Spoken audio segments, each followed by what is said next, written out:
completed by our scientists. This information proved invaluable to our partners.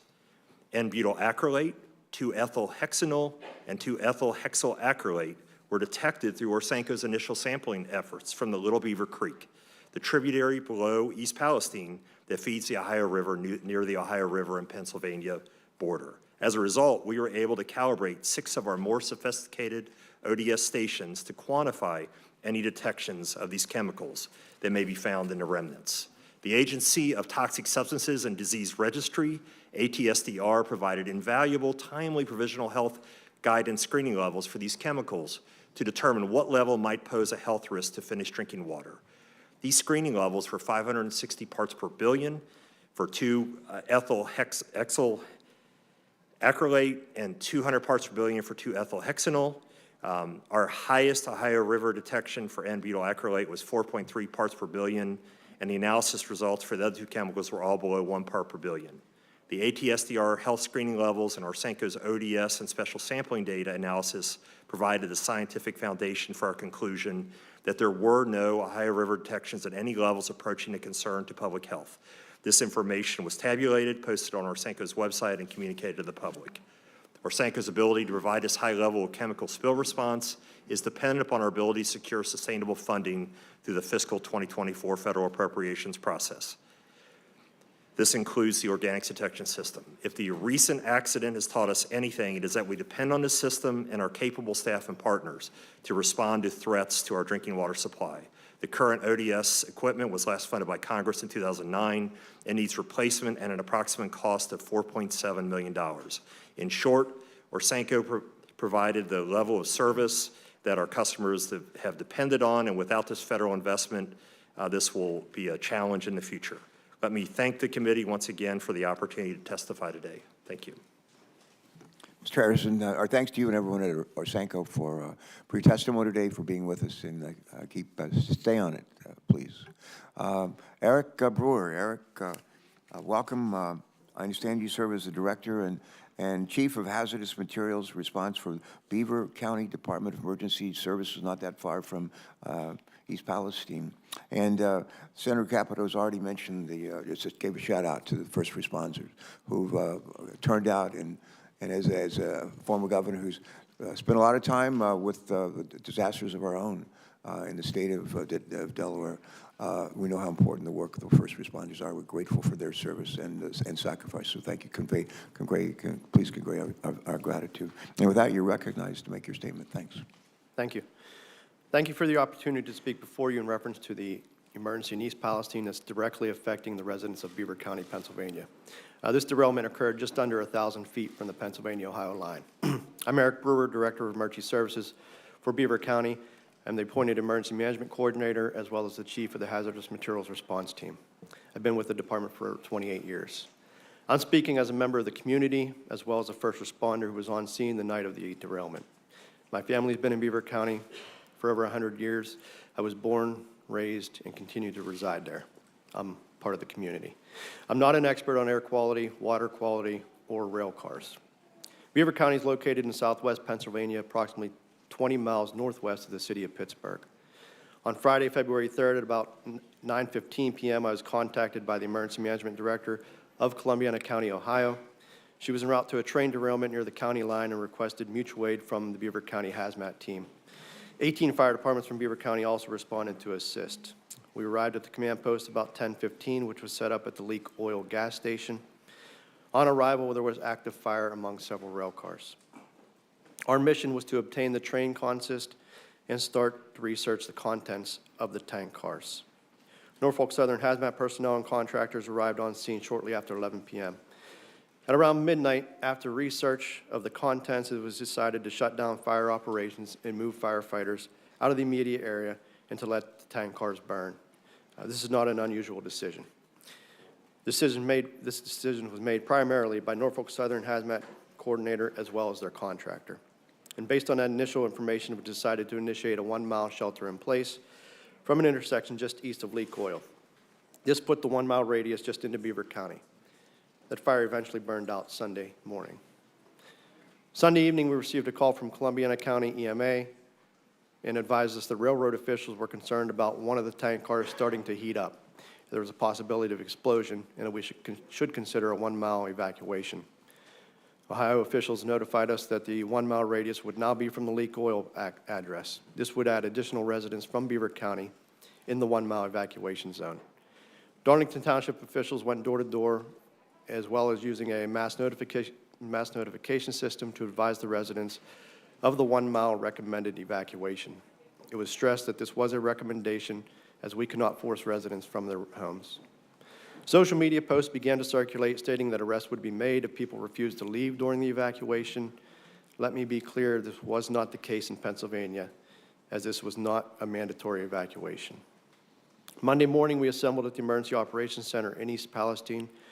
We learned that Norfolk Southern wanted to do a controlled detonation of the tank car in question. We were assured this was the safest way to mitigate the problem. During one of those planning meetings, we learned from Norfolk Southern that they now wanted to do the controlled detonation on 5 of the tank cars rather than just the 1. This changed the entire plan, as it would now impact a much larger area. I think this confusion was probably a result of the lack of communication from Norfolk Southern and the fact that they weren't present during these planning meetings. The governors of Ohio and Pennsylvania made it clear to Norfolk Southern that they needed to communicate better. After more planning, the controlled detonation eventually occurred around 4:40 p.m. Most of the area concerned in Beaver County is rural and uses well water. There's no municipal water system in that area. Since the Monday of the controlled detonations, we fielded thousands of calls from concerned citizens wanting to know if they can drink the water, feed their livestock, and if the air is good. I continue to get asked about how prepared areas are for a train derailment. Emergency management consists of several phases, and one of those is preparedness. The goal of preparedness is to lessen the impact of a disaster, not prevent it. As Senator Vance said, there will continue to be disasters. However, we can lessen the impact through preparedness. Although it should not take an emergency such as this, I hope this is an impetus for better support of emergency management programs. Most emergency management programs across the country have outdated laws, are underfunded, and understaffed. In closing, this was a train wreck. There was not a script for this. There wasn't a binder for me labeled train wreck. Everyone needs to know we did the best we could with the information we had. And in the end, there were no responders were killed or injured during response. My message has been consistent. I want the residents and first responders of Beaver County to be treated the same as those in East Palestine. The cost of this emergency should not be a burden to the taxpayers of Beaver County nor any of the local municipalities. Thank you. Mr. Brewer, thank you, and thanks again to you and really the good people who throughout this country are willing to get up in the middle of the night and risk their lives for the rest of us. Thank you very much. I'm going to ask some questions now. I'll turn it to Senator Capito for her questions, and we'll hear from some of our other colleagues. I don't ask a lot of yes or no questions, Mr. Shaw. I'm going to ask a few today, and I just ask you to answer them. We'll keep it short and just answer yes or no if you can. When I think about the train derailment and chemical disaster that continues to impact the people of East Palestine and surrounding communities, I can't help but think, what if this happened in my neighborhood to my own family? We have fairly heavy train travel, freight train travel throughout northern Delaware, and our communities are used to seeing those trains move throughout our state. What if there were burning toxic trains outside of our window in our community, damaging our air, our water, and possibly making my family and our neighbors sick? What if this disaster lowered the value of our home, our business, and I'd worked my whole life to build, and I'd be honest, I'd be furious, and I think most of us would be, and we'd want to make sure that Norfolk Southern took action to make our families and our communities whole. My first question is to you, are just simple yes or no questions. I got 3 of them, and I think the Americans, if they were here, if they get them all in this room, a lot of them would ask the same questions if this happened in their towns. Yes or no, will you commit that Norfolk Southern will be there for as long as it takes to make East Palestine, Ohio, Darlington Township in Pennsylvania, and the surrounding communities whole from this disaster? Yes or no? Senator, thank you for that question. I understand that concern. That's the same concern that is shared with me by the residents of East Palestine and Darlington Township. I'm terribly sorry for the impact this derailment has had on the folks of that community. And yes, it's my personal commitment and Norfolk Southern's commitment that we're going to be there for as long as it takes to help East Palestine thrive and recover. That's my personal commitment. I take that as a yes. Thank you. That's the answer I was looking for. Next question. Will you commit that Norfolk Southern will compensate the people in these communities for possible long-term medical costs and economic damages resulting from this disaster? Yes or no, please. Senator, we're committed to doing what's right for the folks of East Palestine and the community. That's been my personal commitment since the day after this happened. I pulled my team together, and I told my team, we are going to do more than less with the environmental cleanup, and we're going to do more than less with the citizens of East Palestine. And my third question is, yes or no, will you commit to paying for long-term medical testing for people in the impacted communities to ensure that anyone with known or suspected exposure to dangerous chemicals due to this disaster is monitored for adverse health effects? Yes or no? Senator, I'm committed to doing what's right. You know, we're going to be there today, tomorrow, a year from now, 5 years from now, 10 years from now. I've told the community that. I've been there in person. I've looked into their eyes. I've heard their concerns. I've been in their family rooms. I'm committed to that community, and so is Norfolk Southern. All right, thank you for that. My second question would be for Administrator Shore. I commend EPA. I want to commend its employees and leadership for being in East Palestine, at least for the rank and file to be there within hours of the accident, and for the hard work that you and others have been doing every day since then to get the contamination cleaned up.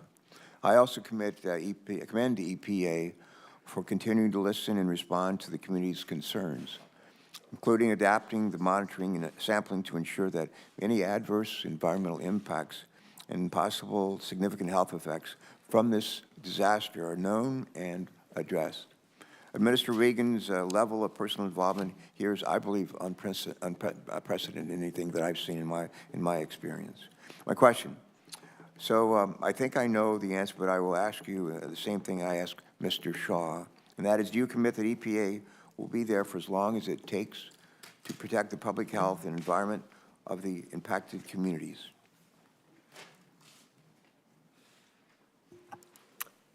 Thank you, Senator Carper.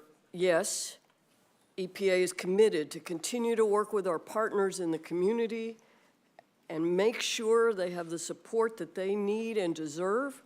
EPA will be on the ground as long as it takes. All right, thank you. My last question that I will ask is Director Vogel, to you and to Mr. Brewer. Before this hearing, I had the opportunity to speak with several of the officials involved in the response to this incident, including governors of Ohio and Pennsylvania. Governor Shapiro shared with me a letter they had sent to Norfolk Southern on February 14, 2023. The letter asserts that Norfolk Southern did not communicate well with state and local agencies in the early days of the response, which led to confusion as well as concerns that alternative options for safely removing the chemicals were not adequately considered. In your experience, did you receive the information that you needed from Norfolk Southern to adequately make decisions relating to protecting public health and safety? Were there any gaps in communications from Norfolk Southern to responding agencies in the first 72 hours of the derailment that may have contributed to distrust within the impacted communities? And if so, has Norfolk Southern satisfactorily addressed any such communications gaps since that time? Ms. Vogel. Mr. Chairman, thank you for your question.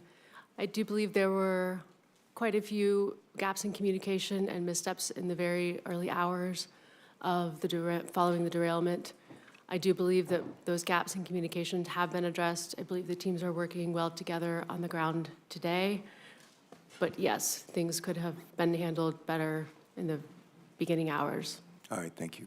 Mr. Brewer, same question. Were there Any gaps in communications from Norfolk Southern to responding agencies in the first 72 hours or so of the derailment that may have contributed to distress within the impacted communities? And if so, has Norfolk Southern satisfactorily addressed such communications gaps since that time? Thank you. The boots on the ground crews were great to work with. It seems as bosses or management gets there, that's where the communication failures start. And that's probably why we're here today. The decision to go from the 1 tank car to the 5 was jaw-dropping. And that impact, just because of the impact it had.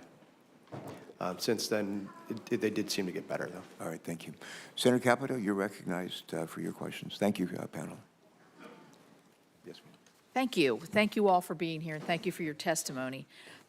It's my understanding, this is sort of a table-setting question here, that no one, not the EPA, not the state, not Norfolk Southern, has been making these cleanup decisions in a vacuum, that instead a unified command group of these entities and experts have all had input into these major decisions. So for everybody who's here, could I have a show of hands or whose organization is represented in this unified command group?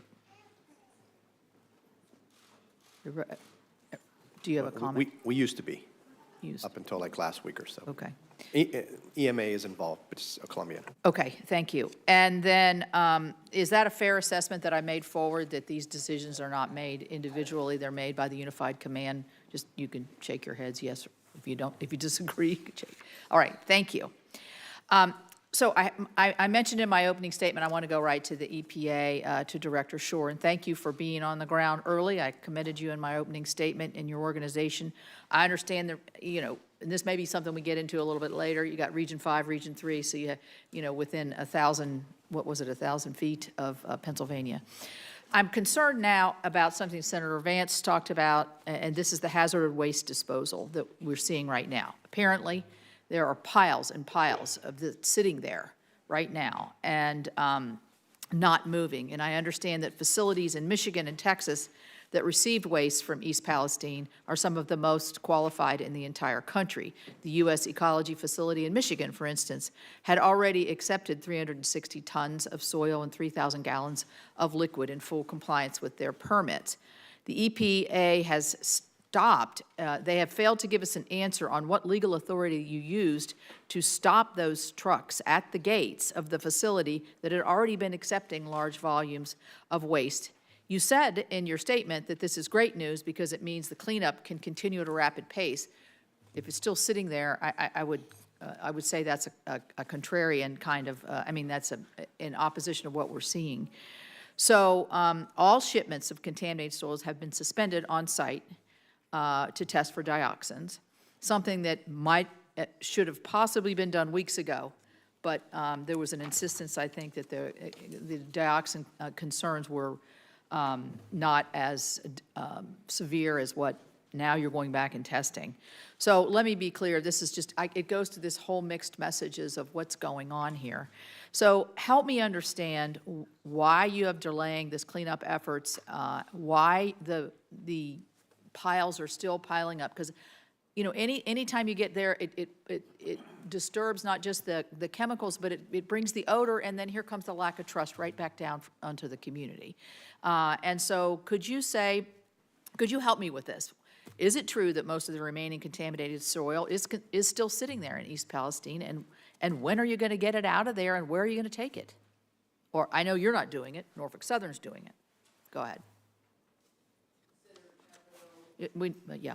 Senator Capito, thank you for that. First, I want to thank you for acknowledging the heroic efforts of all the emergency responders who were on the scene within hours, including EPA on-scene coordinators from both Region 3 and Region 5. And I have them at the front of mine every day, and thanks for acknowledging their efforts.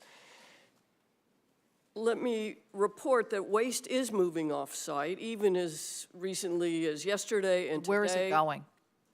Where is it going from the site? To a number of facilities that are EPA approved, that have the capacity to receive the waste, that have contracts with Norfolk Southern, and that have gone through our due diligence and a compliance review, which is necessary once federal EPA issued the order and assumed authority for the cleanup work from Ohio EPA. And we did pause to conduct that necessary due diligence and compliance review, because then all the facilities fell under the CERCLA regulations. Norfolk Southern engages facilities wherever they may be to accept solid and liquid waste. It's EPA's responsibility to ensure that the safeguards are in place for that waste in the loading, transport, and unloading, to make sure that they're compliant with our regulations, and to make sure that they have the capacity to take the waste. I can share some good news with you that the results from the dioxin testing that Indiana requested came in yesterday, and they're very low levels. So we expect waste to be moving perhaps as soon as today to other facilities. No option is off the table. Okay, so I'd like to see a list of the facilities, and I'd also like to ask, just quickly, if I can have just another minute, why did you wait a month before you started to order the dioxin testing when the community was asking for this? Was that a decision that you made early on, that it wasn't critical, or how was this decision made? Senator Capito, our air monitoring was searching for primary indicators, such as phosgene and hydrogen chloride, immediately during and after the burn. We detected very low levels, which very quickly went even down to non-detect. Without those primary indicators, it was a very low probability that dioxins would have been created. They are secondary byproducts of the burning of vinyl chloride. But we were listening to the community, and they expressed significant concerns about dioxins. Norfolk Southern has submitted a soil sampling plan. It's undergone review by the Unified Command, and our folks will be out sampling soils for dioxins. There's a meeting with agriculture representatives this afternoon. Yeah, well, thank you. I mean, the air issue is obviously 30 days late, is a little bit well past the time when the intensity might have been felt more. But thank you for your answers. Thank you. Thanks for those questions. And I'm now going to take a couple of minutes and ask a few questions that were submitted by Senator Fetterman, who can't join us today. But the first question would be to with regards to railway safety, the bill that's been introduced by several of our colleagues who've spoken here earlier. And my first question is to Mr. Shaw. In light of the derailment in East Palestine and the subsequent derailment and train crash that both happened in the last week, the National Transportation Safety Board and the Federal Railroad Administration have both announced that they will be conducting investigations into the safety of your company. The U.S. Department of Transportation has called on Norfolk Southern to act urgently to improve your focus on safety. And additionally, I, along with Senators Brown, Casey, and Vance, have introduced a bill that would impose common sense measures to improve rail safety. And Senator Fetterman's question is this: will you commit to supporting the Bipartisan Railway Safety Act and help restore the public's trust in your company? Go ahead.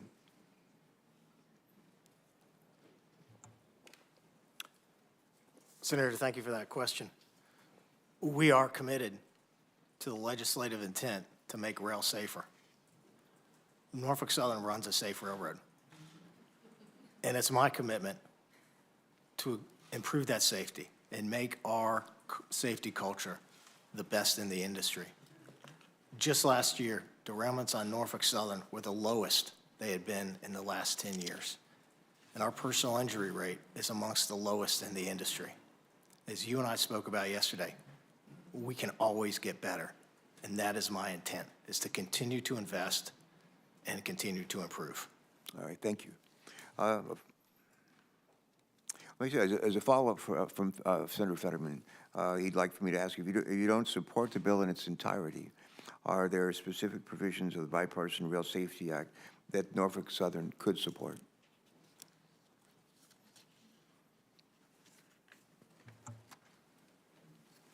Senator, there are a number of provisions that we would absolutely support. The rail industry has been in support of tighter tank car standards for a number of years, and I understand that's in the bill. We support more training and more funding for first responders. We support enhanced wayside detector technology. And in fact, Norfolk Southern is leading the industry in a number of ways. You saw just this week a 6-point safety plan that included a number of issues in which we're implementing immediately to improve safety, including installing more wayside detectors. The first one was installed yesterday outside of East Palestine. All right, thank you. Another question for you, Mr. Shaw. One more question from Senator Fetterman. His staff has heard from local officials in Darlington Township that Norfolk Southern began giving inconvenience, that's in a quote, inconvenience stipends to individuals with an East Palestine zip code. After requests from Darlington, Beaver County, Senator Fetterman, along with Senator Casey and Congressman Delosio, Norfolk Southern extended the inconvenience stipend, but it's still not clear how wide that area covers. And Senator Fetterman asked, can you please clarify whether Pennsylvanians who left their homes after the derailment are entitled to this financial assistance from Norfolk Southern? Yes, thank you for that question. I'm, again, terribly sorry for the impact and the disruption that this has had on the local communities. I am proud of the fact that Norfolk Southern had established a family assistance center within 24 hours of the derailment. And we've assisted well over 4,400 families, including families from Pennsylvania. And earlier this week, we announced a much more comprehensive package totaling $7.5 million for Pennsylvania. And again, sir, that's just a down payment. All right. A follow-up to that, Senator Fetterman says he believes they need more insight into how Norfolk Southern coordinated with Pennsylvania agencies in the immediate response to the derailment. And while the national attention has been focused on the Ohio side, this derailment occurred less than a mile from the Pennsylvania border. Pennsylvanians live directly downwind from the chemical release and burn. Question, Mr. Shaw, again, it's Senator Fetterman's question. Why weren't the Pennsylvania Emergency Management Agency and Pennsylvania Department of Environmental Protection contacted until hours after the derailment? And is there a process in place to notify the relevant state agencies when a derailment of train cars containing hazardous materials occurs? If so, why hasn't this process been followed in this instance?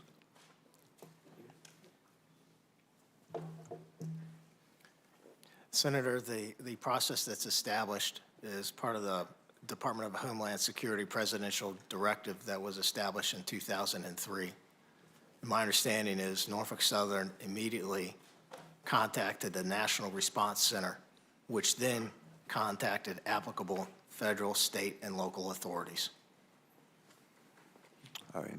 Now we're going to turn to Senator Mullen for his questions. Thank you, for those Chairman. responses. Thank you so much for being here. And I'm going to add to Senator Capito's question to Ms. Shaw, to Ms. Shore. I'm going to ask Mr. Shaw, would you speak to the fact that the waste is being disposed at a facility 17 miles from East Palestine? I'm sorry, Senator, could you repeat the question? Well, we've got reports that East Liverpool in Ohio is receiving this waste from East Palestine that has been disposed of. Is that accurate? Senator, standing here today, I don't know if that's accurate as of this time. So do you know where the waste is going to then? It is, we're in the process of working with the EPA on a number of facilities. So we haven't identified where it's moving to yet. Senator, we're in the process of working with the EPA on a number of facilities that. I understand that. I get you're in the process, but we haven't identified a place for this to be removed to yet. Is that accurate? Senator, I want to make sure I give you the most accurate. I get that. Yeah, I'm just saying, is it accurate that we don't have a spot yet for it? Senator, we are moving some off-site. Where's it moving to? I'm I'm happy to give you a list of those facilities. Could you do that for us, please? I appreciate that. Mr. Shaw, when the vent and burn process was being made, who made those decisions, and what was other considerations other than just burning it and letting the material burn off? Thank you for that question. The only consideration, Senator, was the safety and health of the community. And that decision was made by Unified Command under the direction of the incident commander. Who's that? The incident commander was Fire Chief Drebeck. Norfolk Southern was a part of Unified Command. So who owns the car? Who actually owned the rail car or the material in it? The rail car in question are tank cars, of which no railroad owns. Okay, were they considered in this decision-making? Are they responsible for the content of it and the car itself, for the maintenance and the material in it? Isn't that correct? Senator, it's a privately owned rail car, and so the maintenance requirements for that rail car are between the rail car lessor and the customer, and those are private contracts. I'm not privy to But those. they're responsible for the content and the car, correct? Making sure it's operating properly? Yes, sir. Okay, were they considered in this decision-making? Considering it was their car, their design, their responsibility, were they part of that decision-making on being able to vent it and burn it? Senator, the customer provided input. Were they in the room when the decision was being made? Because I've received reports that they weren't, so they weren't in the room? No, sir. Not to my knowledge. I just seen that kind of hard to believe, that considering that it's their car, it's their responsibility, and they weren't even considered before this decision to vent and burn it in the middle of a town. Doesn't that seem like possibly a mistake there? Senator, Unified Command was focused solely on the health and safety of the community. Right, My so the people that was in charge of the car should probably have a say in that, to make sure we know the best way to dispose of it. My understanding at the time, from talking to experts, was that we were at risk of a catastrophic rupture that would have resulted in uncontrolled release of hazardous materials. But it's my understanding, and I haven't been able to clarify this, that the report that I received was the fact that the car was actually working properly at the time. But the car's owners, the ones that were responsible for it, wasn't consulted before it was burned off. Now, I haven't been able to verify that, but I'm asking these questions because that's the information that I received. And if that's the case, I think that's an area for improvement. Wouldn't you consider that? Senator, I can't comment on the accuracy of that report. I'm not aware of that. But I'm saying if it's accurate, if that was accurate, wouldn't you consider that's a place that we could probably learn from? I think the primary concern was the health and the safety of the community. Sir, I get what you're saying, and I'm not trying to be disrespectful to you.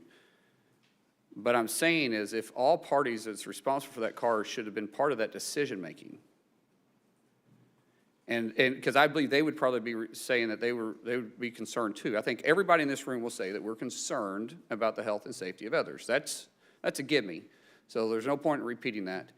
I'm just saying, how can we learn from this going forward? If they weren't in the room during the decision-making, and yet it was their car, and the report may be accurate that the car was actually working functionally correctly, because those cars are designed for this kind of incident, that the option to vent and burn may not have been the best option if we didn't consider all other options first.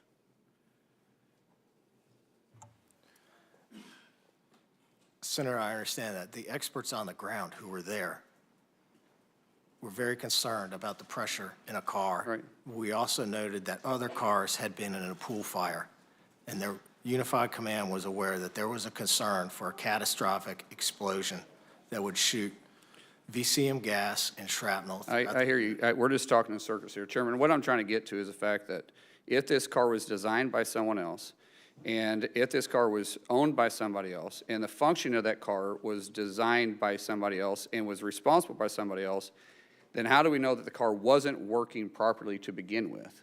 And that's a question that needs to be answered, because someone may need to be held responsible that made the decision to burn this off. Because some of this and a lot of this could have been prevented. With that, I'll yield back. All right. Thank you very much for those questions. And Senator Cardin, you're next.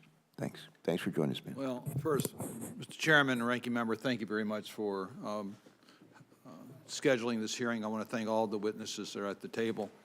And yes, I am very concerned that this was a preventable accident, preventable circumstance.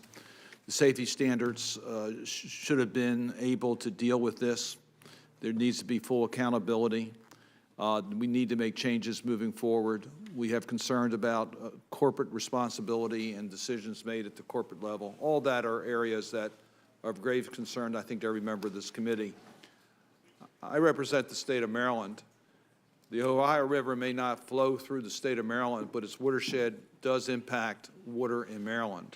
So I'm interested, if I can, Mr. Harrison and Ms. Vogel, if I can get your understanding of how you're monitoring the quality of water as a result of this incident. What concerns me is that we have more extreme weather events that are occurring in our communities. And as you're doing your monitoring, what precautions are you taking for extreme weather events that are likely to occur, and the impact that that could have, not just on Ohio and Pennsylvania, but perhaps even on Maryland, as it relates to water quality or even air quality? Thank you, Senator, for that question. I will speak to the work Orsenco has been doing to protect the Ohio River drinking water supply, and it really hinges on our great organics detection system, which is a number of scientific instruments, including 6 that are GC mass specs, which are very sophisticated instruments.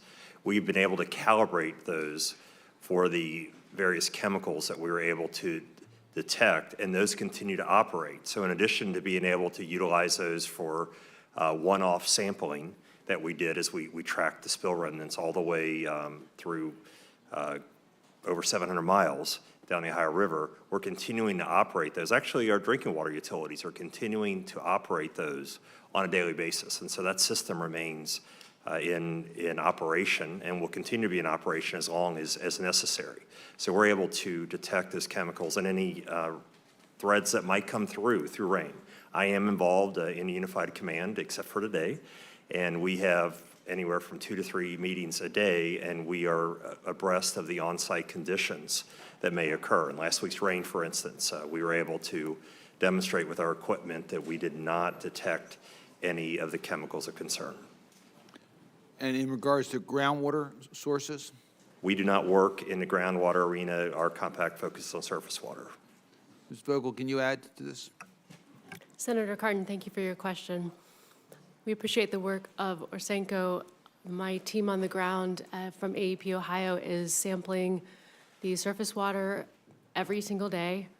We're taking samples in 20 different locations. We have a website set up, an interactive map where you can see exactly where we're sampling and what we're sampling for. It's a broad array of chemicals of concern, but also volatile organic chemicals generally. We're posting those results. We're continuing to see dilution of the chemicals of concern.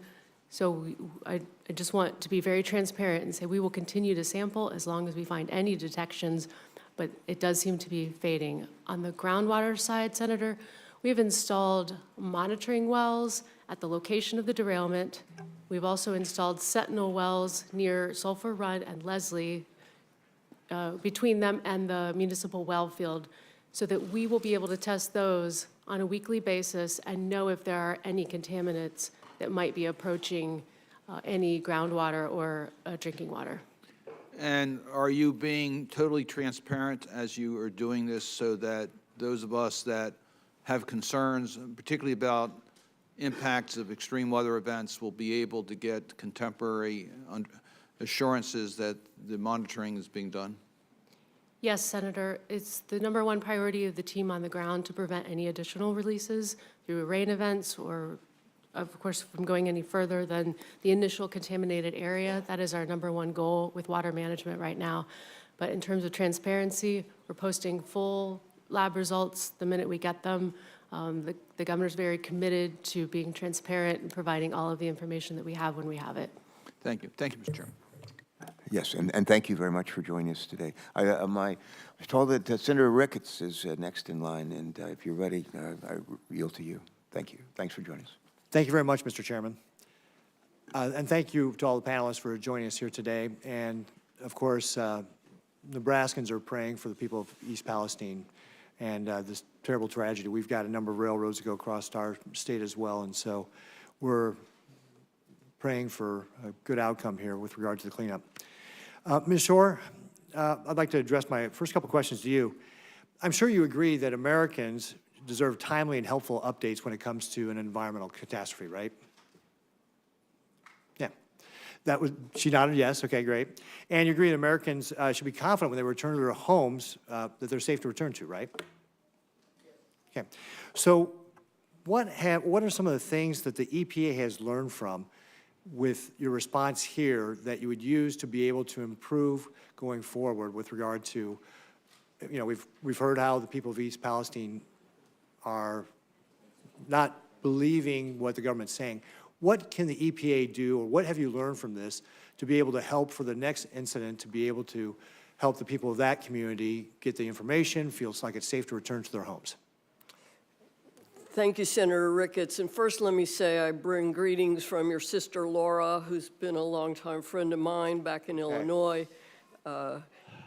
And to your question, we are still enmeshed in the cleanup of the derailment, and that's our primary focus. We need to clean up the site, get the contaminated waste out of there, and then focus on the longer-term remediation. There will be an after-action report, and we'll be able to drill in on what lessons we can learn and how we can do better.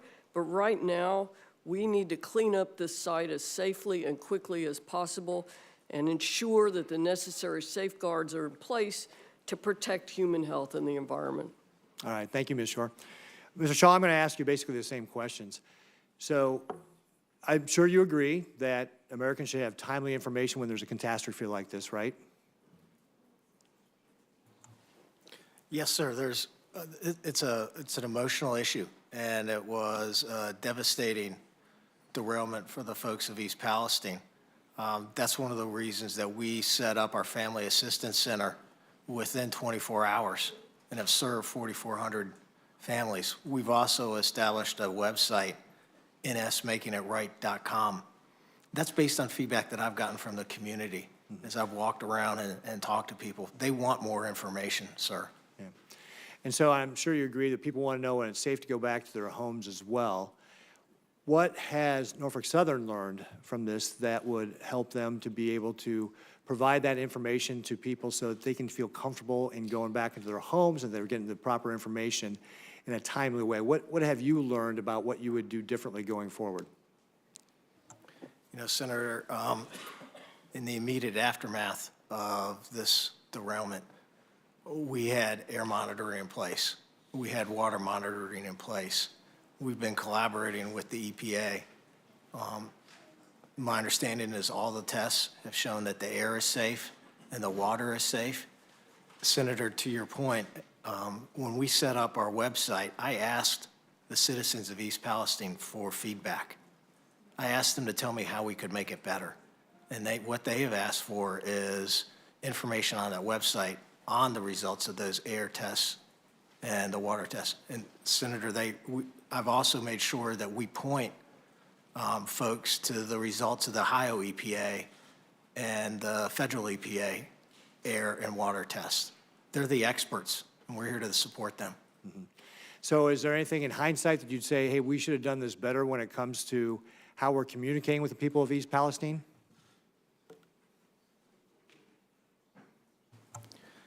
You know, Senator, there are always opportunities to improve communication. I was there very soon after the derailment. I immediately went to the Norfolk Southern's Family Assistance Center, and I immediately went to the Red Cross shelter. And I told them who I was, and I told them the company I represented. I made sure they knew that I was the CEO of Norfolk Southern. And I also made sure that I asked if they were getting everything that they needed from Norfolk Southern. All right. Thank you very much, Mr. Shaw. I yield back. Thanks, Mr. And I think Senator Sanders, you're next. Thank you Welcome. very much, Mr. Chairman. Let me thank the panel for being with us today. Mr. Shaw, you indicated in response to a question from the chairman that you, quote, "I'm committed to doing what's right," end quote. Well, I think all of us are committed to doing what's right, but the devil is in the details. Mr. Shaw, Wall Street, about a decade ago, in order to increase the profits they were earning in the rail industry, implemented a program called Precision Scheduled Railroading. The result of that is that Norfolk Southern reduced its workforce by almost 40% over 6 years. Meanwhile, in fact, Wall Street's goal was achieved. Profits soared for Norfolk Southern. You made over $3 billion in profits last year. I have been told by workers who work for your company and other rail companies that they are now being asked to do more work with fewer workers, and that includes safety inspections.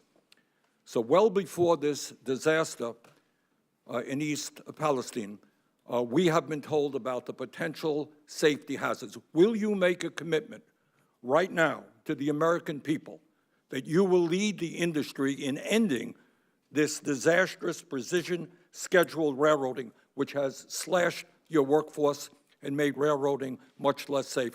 Yes or no, will you make that commitment? Senator, I understand your concern, and I share that concern. And if you'll permit, I have a couple points on that. I became CEO in May of last year. Ever since that point, Senator, we've been on a hiring spree.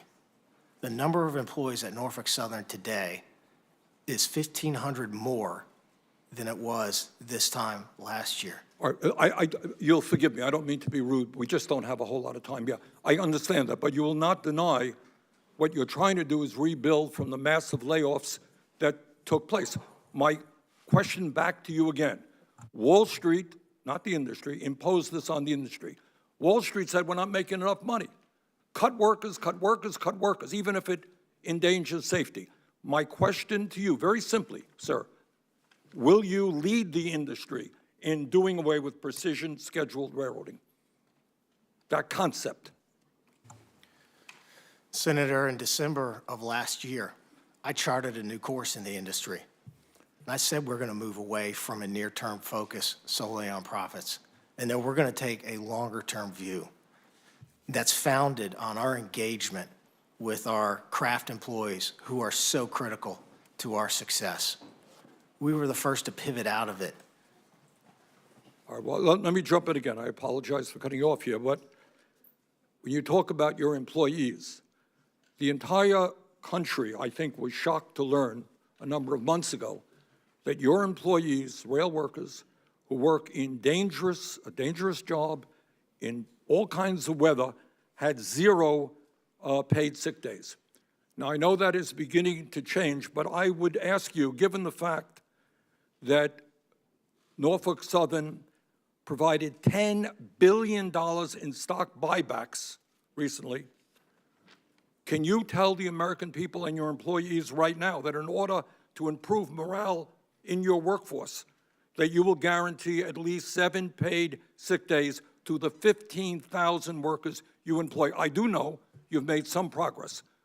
You increased paid sick days for some of your workers. Will you do what most Americans think is pretty obvious, that when you get sick, you get guaranteed paid sick days? Will you make that commitment right now to your entire workforce? Senator, with our latest agreement with our employees, which included a historic 24% wage increase and access to premium health care benefits, we immediately pivoted to talking to each of our local... I've been deeply involved. I introduced the amendment on the floor. I know the issue. But what I'm asking you right now, you provided paid sick days to some of your employees. I got it. Thank you. Will you now do it what we get here in Congress? Our employees get sick, they get paid sick days. Will you make that commitment right now to guarantee paid sick days to all of your workers? That's not a radical demand, it really is not. Will you make that commitment, sir? Senator, I share your focus on our employees. I will commit to continuing to discuss with them important quality of life issues with our local craft colleagues. In all due respect, you sound like a politician here, Mr. Shaw. It's not paid sick days is not a radical concept in the year 2023. I am not hearing you make that commitment to guarantee that to all of your workers. Clearly, we should have that for every worker in America. I'm not hearing that commitment. Will you make that commitment, sir? Senator, I'm committed to continuing to speak to our employees about quality of life issues that are important to them. All right. Well, I'm chairman of the Health, Education, Labor Committee. We look forward to having that discussion. One last issue. You talked about covering... Senator Graham, Senator Graham is waiting to ask it, so Bernie, if you just keep it really brief. All right, last question.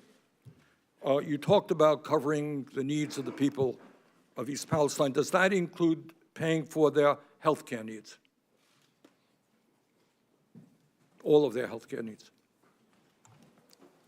Senator, we're going to do what's right for the citizens of East What's Palestine. right is to cover their health care needs. Will you do that? Everything is on the table, sir. Thank you. All right, thank you, Senator Sanders. Senator Graham. Let's just sort of continue what Senator Sanders was talking about. This hearing is designed to make sure that this doesn't happen again. Is precision scheduling, what was the phrase that Senator Sanders used? Precision scheduling? What is it? Precision scheduling railroading. Okay. Did that have anything to do with this accident directly? Senator, thank you for that question. The NTSB report said the Norfolk Southern crew did everything that they were supposed to do, and I personally thank them for that. Okay, so let's get back to what we're here for, is try to solve the problem in front of us. What caused this? Senator, the NTSB report is still ongoing. I'm not waiting to act. It wasn't lack of personnel, right? There was no indication that it was lack of personnel. Or that they did anything wrong? The NTSB specifically said there's no indication that the NS crew did anything wrong. Okay, when we find out what happened, let's try to fix it. And we can talk about paid leave, and you know, I think I may have actually voted for Bernie's amendment. I don't quite remember.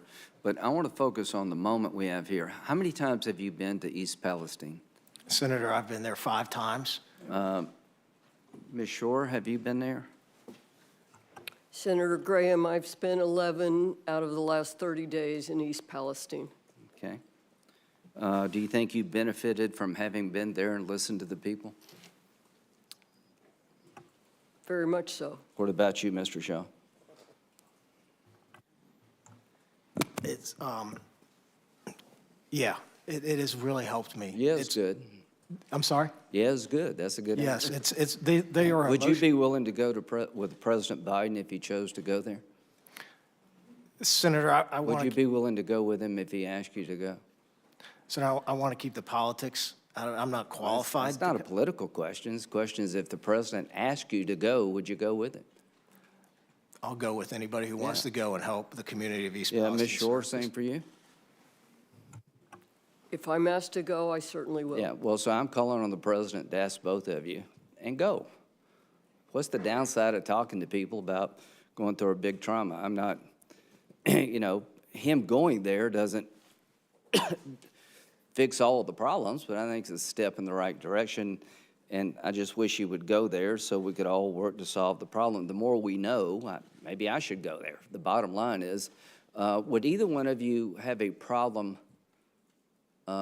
living there full-time, given the condition on the ground?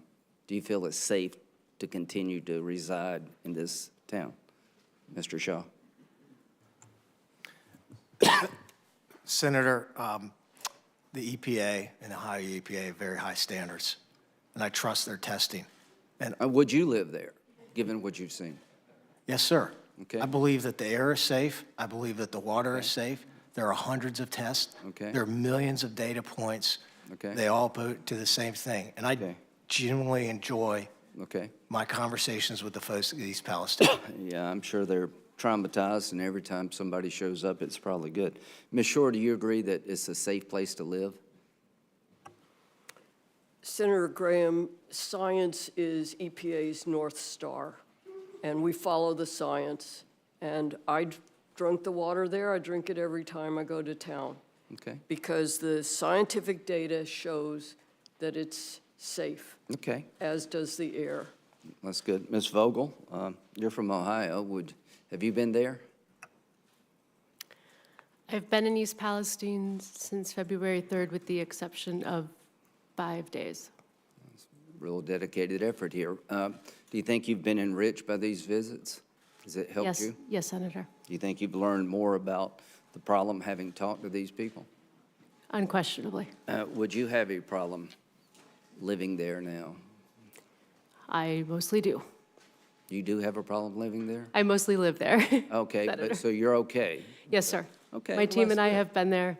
Okay, good. Well, the so last month. let's do what we can to make sure it's safe to live there. Let's make sure that we help these people. If they have medical needs, let's meet them. And let's find out what happened and try to fix it the best we can. Does that make sense to everybody on this panel? Okay.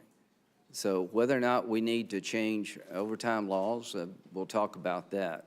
But what I want to do is make sure that this committee understands that if you live there, everybody here believes it's safe to live there. I feel better about that. That the railroad company, the people operating the train, are not accused of being at fault. So let's find out what happened and fix it. And again, you have two senators from Ohio. They're putting together a product. I want to help them the best we can. And I'll just end where I began. I think the president would serve himself and the country well to go there. So please go. Mr. Graham, is that it? Is that it for you, my friend? All right, thank you. All righty. Before I turn to Senator Whitehouse for his questions, let me ask unanimous consent to enter into the record various materials detailing Biden administration's focus on safety and negligence to the community. We've heard allegations that the Biden administration is sacrificing safety. That's simply not consistent with what has happened in East Palestine or the Biden administration's numerous efforts to improve safety both before and since the accident. I want to ask unanimous consent to submit for the record various materials detailing the Environmental Protection Agency's immediate and ongoing response to the accident, as well as a document describing the Department of Transportation's immediate response to the accident, including the pipeline and hazardous materials safety administration activities, and a document showing concrete steps to strengthen rail and hazardous material safety that Secretary Buttigieg has directed the Department of Transportation to take since the derailment, and EPA's proposed rule to strengthen hazardous material management and accident prevention under the risk management program. And last but not least, I'd also note that President Biden called the Ohio and Pennsylvania governors in the first 48 hours offering assistance. Without objection, Mr. Chairman, so ordered. while we're in unanimous consent mode, may I ask unanimous consent to add to what you've asked, two articles, one titled Ohio Train Derailment as a Reminder of Plastics Dangers, another entitled This Deadly Chemical Should Be Banned, and then a pair of articles related to the contractor that has been hired by Norfolk Southern, one entitled Oil Companies Rely on Controversial Firm to Rebut Colorado Health Study, and another entitled The Checkered Past of the Contractor Monitoring the Air in East Palestine, and that would be supplemented by a letter from our new colleague, Peter Welch, back in his days as a House member responding to the oil spill, expressing concerns about this company, CTEH. If I could add those to your list of UCs, that'd be helpful. Is there objection? Hearing none, so ordered. Next, Senator Whitehouse, I think you are recognized for a question. Great, thank you. Mr. Shaw, the news is reporting that there's just been a significant derailment in Alabama of one of your trains. I certainly hope that all of your team and anybody in the vicinity is safe and well. You may need to look into that. up, but I wanted to mention that. I'm interested in my questions in the extent to which politics has played a role in this situation. In 2015, the federal government issued a new regulation requiring trains like yours that carry certain dangerous substances to be equipped with electronic brakes. Along with other industry stakeholders, Norfolk Southern stated that the regulation was, quote, not in the public interest, and the industry successfully got the regulation watered down. Just 3 years later, the Trump administration fully repealed the regulation. And I will ask you a question for the record for your attorneys and staff to reply to about for all communications between your company and your trade association with the Trump administration relative to that repeal. You don't have to respond now. That's just a coming attraction through our QFR process. I also note that since 2002, the rail industry has spent more than $650 million on federal lobbying, with another $60 million spent on state lobbying.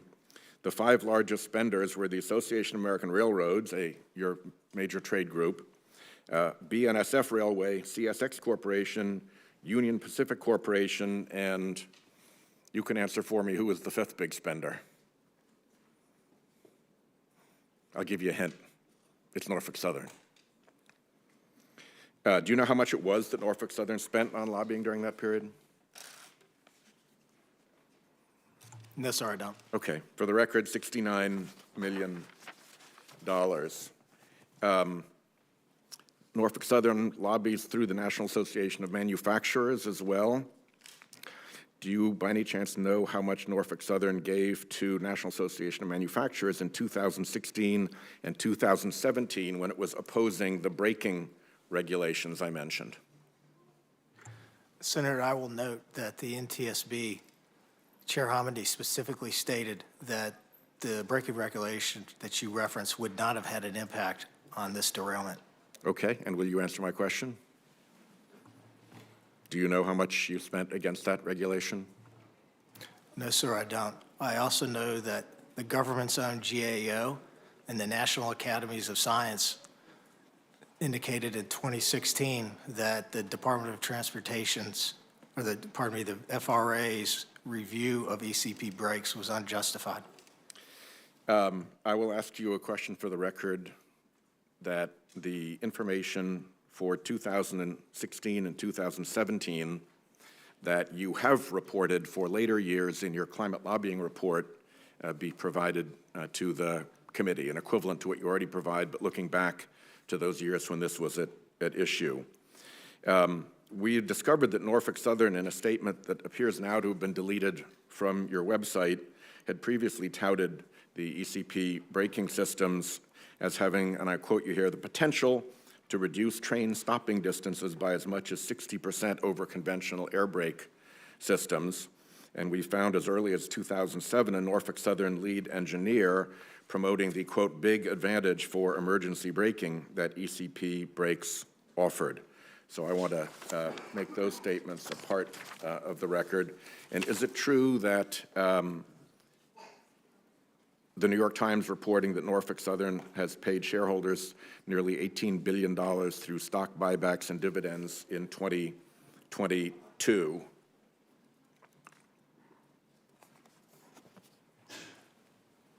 The New York Times is reporting what, sir? That Norfolk Southern paid its shareholders nearly $18 billion through stock buybacks and dividends in 2022. Sir, I have a different perspective on that. Or is the number right? No, sir. Setting aside your perspective? No, sir. Okay. Then let me add to my QFR list your view of what the accurate number is as opposed to the New York Times number. All right? My time is pretty well up, Mr. Chairman, and I hope we can get prompt and complete answers to those QFRs. Thanks very much. All right. We look forward to your responses on QFR's questions for the record, and we'll talk more about that before we conclude. Thank you. I think next is Senator Merkley and then Senator Markey, not to be confused with one another.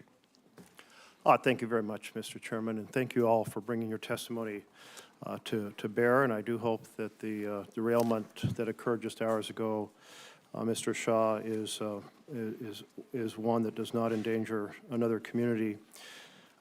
Back in 2016, Senator Wyden and I were very involved in pushing for improvements in safety after the derailment endangered the town of Mosier in Oregon. And we found out how much the industry resists improvements in safety.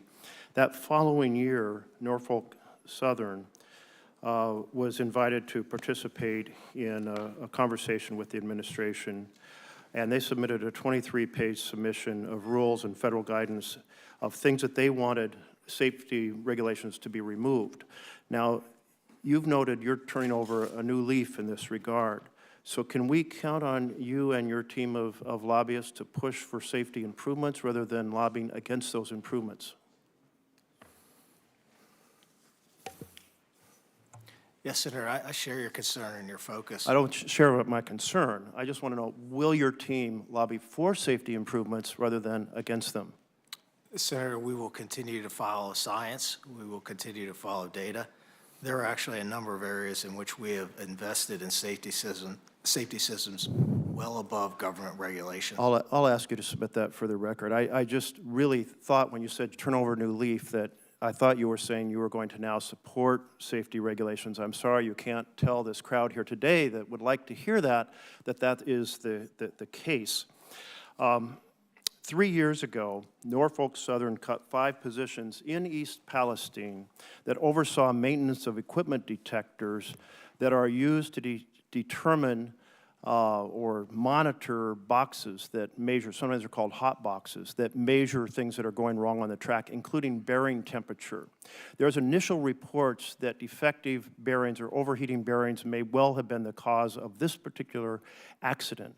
Will you pledge today to quit eliminating positions and sensors that oversee track conditions, like removing the folks who monitor the hot boxes, and instead add and support those monitors so that when there is something like an overheating bearing, it gets detected and the train gets stopped rather than crashing or derailing? Senator, the NTSB report indicated that all of the hot box detectors were working as designed. And earlier this week, we announced that we are adding approximately 200 hot box detectors to our network. We already have amongst the lowest spacing between hot box detectors in the industry, and we already have amongst the lowest thresholds. I'm delighted to hear that you're adding those back. Thank you. It's also important to recognize those boxes actually have to be monitored, and it's the 5 positions for monitoring them that were eliminated. So I hope in response to the committee, you'll also be able to note how those are being monitored and how that monitoring can be improved. My last question here is that in 2021, your company did $3.1 billion of stock buybacks, and in 2022, $3.4 billion of stock buybacks.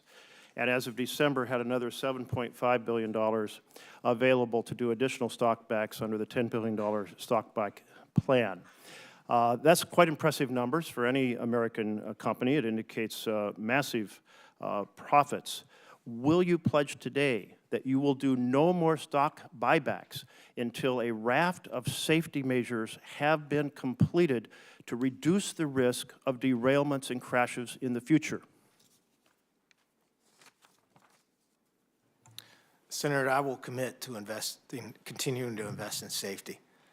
We invest over $1 billion a year in safety. You noted that you have a list of safety things you'd like to implement. Will you commit no more stock buybacks until those safety improvements are completed? Senator, I will commit to continuing to invest in safety. And you've seen over time the number of derailments, hazardous material releases, and personal injuries has declined. There's always more that we will do, and I am committed to having the best safety culture in the industry. You're coming here with 3 derailments within 3 months, and the average in the industry is 1 per month for the entire industry. So congratulations on maybe some good luck over a few years, but at this moment, your team is the team that has the most derailments in the last 3 months. I just want to note that every engineer understands that if you have brakes on every car rather than just brakes on the front car, that you prevent the accordion-style crashes that you've been having. It's why any truck carrying a trailer has brakes on the trailer instead, so the trailer doesn't flip over the top of it. The industry has absolutely resisted these, trying to deploy their lobbyists to counter every single report about having those multiple brake systems. I understand that it's complicated because, as you noted, you don't own the cars. That makes having these coordinated brake systems. But listen, if we can put people on the moon, we can put brakes on every train car. This is really the single most significant safety factor that could be pursued, and I really hope that you and your company and your industry will take and start taking seriously safety, which we have not seen to this point. Senator, I take safety very seriously, and there are brakes on every car. I can assure you of that. Well, I hope you support the coordinated pneumatic electronically controlled system that you've been fighting against for years. Senator Markey. Thank you, Mr. Chairman, very much. The East Palestine train derailment was not preordained. It was preventable. It was a disaster waiting to happen. Corporate greed, outdated railway safety regulations, lax hazardous material standards were all the fuel on a toxic fire that was ready to combust. This was something that was preordained and known about because of all of the rail accidents that happen every year in our country. And unfortunately, innocent, hardworking, working families in Ohio and Pennsylvania were the ones that got harmed by this. Those families were upended, their lives have been changed, doctor bills, veterinarian bills, saw the values of their homes plummet overnight and stayed up late worrying about what this means for their health and the health of their young children in the future. These are real harms. So am I right, Mr. Shaw, that last year the stock buybacks by Norfolk Southern was $3.4 billion? Is that correct? Yes, sir, that's directionally correct. Am I correct, Mr. Shaw, that last year Norfolk Southern made $3.3 billion in profits? Yes, sir. And last year, we invested over $1 billion in safety. And last year, our accident rate, our number of accidents was the lowest it had been in the last 10 years. Our safety stats, Senator, continue to improve. And I am committed to making Norfolk Southern safety culture the best in the industry. Well, you're not having a good month. You're not having a good month. And it seems like every week there's another accident that Norfolk Southern is a part of in our country. So you may think that you've put in enough, okay? But the facts are saying just the opposite in terms of what is happening. And what I'm hearing from you is just this great confidence that you have in your system. But I'll tell you this, Mr. Shaw. Overconfidence breeds complacency, and complacency breeds disaster. And that disaster has hit East Palestine, and it's hitting community after community across this country, not just Norfolk Southern, but the rail industry in general that has reduced its workforce by 1/3 over the last 10 years. And in that reduction in workforce, there is a reduction in the measure of safety that has to be built in order to guarantee that people avoid these kinds of catastrophes. So let me ask you, Mr. Shaw, about a decision that your company has made. You've chosen an arbitrary 1-mile radius from the disaster site for people to qualify for assistance, meaning some families who breathe the same air, drink the same water, aren't getting the same help. Mr. Shaw, will you commit to providing financial compensation to all affected people, including those who live outside your arbitrarily chosen 1-mile radius around the derailment site? Senator, we've made our Family Assistance Center and payments available to folks within the zip code, within Darlington Township. We've committed. Will you commit to helping those people outside of the 1-mile radius? That's my question. Yes or no? Senator, we already are. You already are? Yes, sir. All right. Well, that's not clear. Will you commit to compensating affected homeowners for their diminished property values? Senator, I'm committing to do what's right. Well, what's right is a family that had a home worth $100,000 that is now worth $50,000 will probably never be able to sell that home for $100,000 again. Will you compensate that family for that loss? Senator, I'm committing to do what's right. That is the right thing to do. These are the people who are innocent victims, Mr. Shaw. These people were just there at home, and all of a sudden, their small businesses, their homes are forever going to have been diminished in value. Norfolk Southern owes these people. It's an accident that is basically under the responsibility of Norfolk Southern, not these families. When you say do the right thing, will you, again, compensate these families for their diminished, lost property value for homes and small businesses? Senator, we've already committed $21 million, and that's a down payment. That is a down payment. Will you commit to ensuring that these families, these innocent families, do not lose their life savings in their homes and small businesses? The right thing to do is to say, yes, we will. Senator, I'm committed to doing what's right for the community, and we're going to be there as long as it takes. What's right for the community will then be balanced, which is what we can see from your stock buybacks, by what's right for Norfolk Southern. And that's going to be to sue, to fight, to resist full compensation for these families. That's the pattern we've seen over the last 10 years in your 1/3 reduction in workforce with its natural concomitant reduction in safety. Okay, then I'll go to you right now. We're not hearing the right things today. These families want to know long-term, are they just going to be left behind? Once the cameras move on, once the national attention dies down, where will these families be?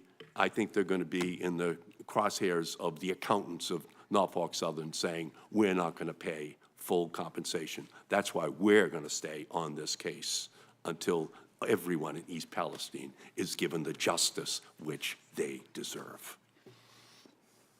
We have Senator Padilla is up next.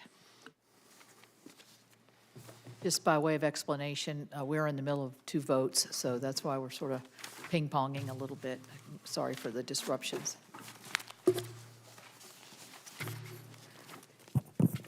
Thank you, Madam Chair. I understand while I stepped away for the votes you just referenced, there's been additional questions about the stock buybacks, which I may have some follow-up on, as well as follow-up to the precision scheduled railroading that I know Senator Sanders, Senator Graham, among others, have raised. But let me actually ask a question of Ms. Shore.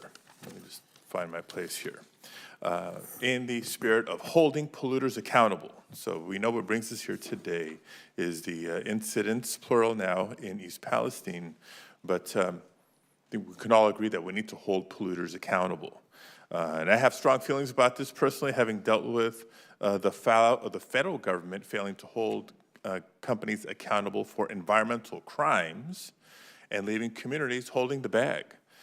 So aside from the loosening of regulations, which we need to discuss and debate, part of the conversation for the rail incident in East Palestine, I want to bring attention to a case in my hometown of Los Angeles. Under the Trump administration, the EPA, your predecessors, the agency you're part of leading, along with the Department of Justice under the Trump administration, supported a bankruptcy plan that let the corporate polluter known as Exide evade criminal liability and responsibility to clean up decades of toxic dumping, and as a result left California taxpayers on the hook for the largest environmental cleanup in our state's history. So my question, Ms. Shore, is how will the EPA ensure that what happened during the Trump administration, what they inflicted on the Los Angeles communities surrounding the Exide plant, isn't repeated in East Palestine? Thank you, Senator Padilla. On February 21st, EPA issued a unilateral administrative order. It's one of the most powerful enforcement tools that the agency has under the CERCLA, the Comprehensive Environmental Recovery, Compensation, and Liability Act, that will hold Norfolk Southern accountable to pay for all the costs of the cleanup and restoration in East Palestine. If the company doesn't comply with EPA's order, then EPA can step in, continue the work so there's no disruption in the essential cleanup, and assess 3 times the costs as penalties. It's a tool that EPA has used effectively in the past, and we will be vigorous about holding the company accountable.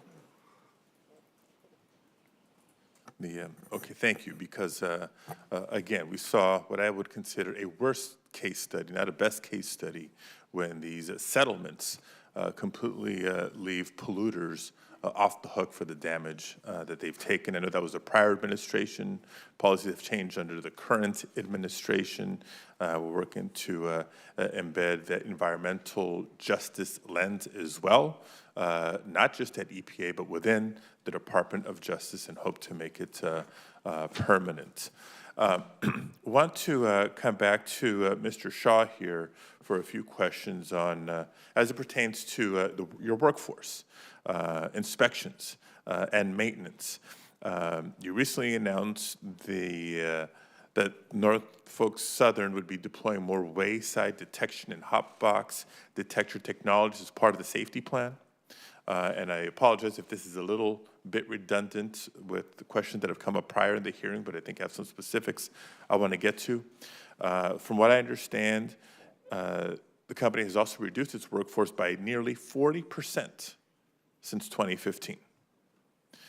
According to your own data reported to the Surface Transportation Board, the number of employees assigned to maintenance of equipment and stores has decreased by 60% over the past decade.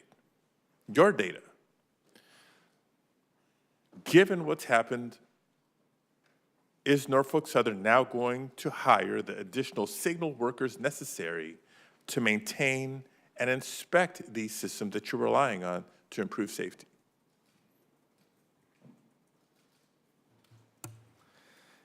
Yes, Senator, thank you for that question. The NTSB report was very clear that our hotbox detectors were working as designed. We have taken it upon ourselves to install more hotbox detectors as needed. Senator, I became CEO of Norfolk Southern 10 months ago. And Senator, ever since then, we've been on a hiring spree. We are aggressively hiring employees. Right now, our pipeline of conductor trainees is amongst the highest in our history. And I'm not going to stop. So let me be specific. You say you're on a hiring spree. I want to be specific to the signal workers necessary to maintain and inspect the systems. Senator, if we need to hire more signal workers to maintain and inspect the signals, we will absolutely do that. Let me ask you this question, and I don't know if you've work the line or at least walk the line, but how many sensors or length of track are assigned to each worker? Senator, I don't have that specific information. Do you know if workers are specifically dedicated to the inspection and maintenance of these technologies, or if it's just one on a long list of responsibilities they may have in the course of a day? Senator, I don't know the specifics to that. I'm happy to get that information to you. Well, let me tell you why I ask. According to the AFL-CIO's Transportation Trades Department, the amount of time carmen have to inspect each car in a train has been reduced by 2/3, from 3 minutes to now just 60 seconds per car. 60 seconds. Do you know how long it takes to walk the perimeter of a single car? You think 60 seconds is enough to not just walk the perimeter of that train car, but does that leave enough time for an actual thorough inspection? Because I can imagine that this gives us the confidence that carmen have the time to conduct that thorough inspection to identify or find any potential defects before the cars are sent back into service. So I know initial reviews and studies have said the sensors were or weren't working, as you mentioned, but the investigation is not complete, right? NTSB is still doing some follow-up work. So sorry to drill down on a specific, but these specifics matter. And it's not just the technologies, it's the workforce necessary to install, to maintain, and to ensure that they're properly functioning. And to me, it just falls into the greater pattern that we've seen of the past decade. Workforce overall reducing, corporate compensations to stock buybacks on the upswing when the workforce that keeps the trains running and running safe is what's being compromised. I know my time is up. Thank you, Madam Chair. Senator Stabenow. Thank you very much, Madam Chair, and thank you to everyone for being here. This is obviously incredibly serious. Mr. Shaw, Norfolk Southern's lack of transparent communication with impacted states, I'm specifically thinking of Michigan now, during the cleanup process concerns me. Do you think it was acceptable that the company started moving toxic waste from East Palestine to Michigan without notifying Michigan officials?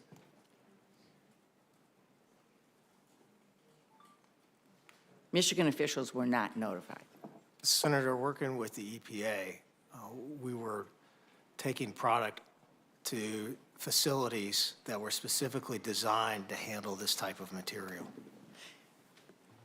But Michigan officials, the governor, myself, Senator Peters, Michigan EPA, and so on, were not notified before that happened. And so let me just say that that's why I'm really glad the EPA is now overseeing this process going forward, because that's not acceptable to us in Michigan.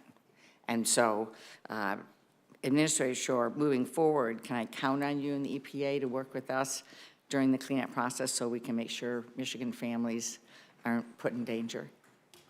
Senator Stabenow, you certainly can.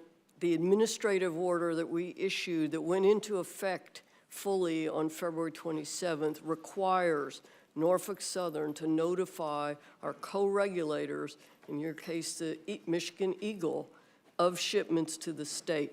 But as they continue to ship waste, EPA will take the additional step of keeping you and congressional staff in the state informed. Thank you so much, because that did not happen at the beginning. And so I appreciate now with EPA oversight that this will be happening, because it was very concerning to people in Michigan and as well as elected officials. I have a quote from Norfolk Southern. We are going to learn from this terrible accident and work with regulators and elected officials to improve railroad safety. Mr. Shaw, we certainly need to do that. We certainly need to strengthen safety standards, especially now that we have an administration that supports strong standards instead of working to gut them like the last administration did. So we're now in a good spot to be able to move forward. We have bipartisan legislation to do that. But here's my question. When you tell us the company is ready to learn from this, I'd feel better if this wasn't the 20th time since 2015 that the company has had a derailment result in a chemical release And it's my understanding that the 21st incident almost happened in Van Buren Township in Michigan, just 2 weeks after East Palestine. So my question is, great that you're saying you're going to learn from number 20. What did you learn from number 19? What did you learn from number 1 or number 5 or number 10 or number 15? What safety measures have you implemented since this was the 20th time since 2015 that there had been a derailment resulting in a chemical release?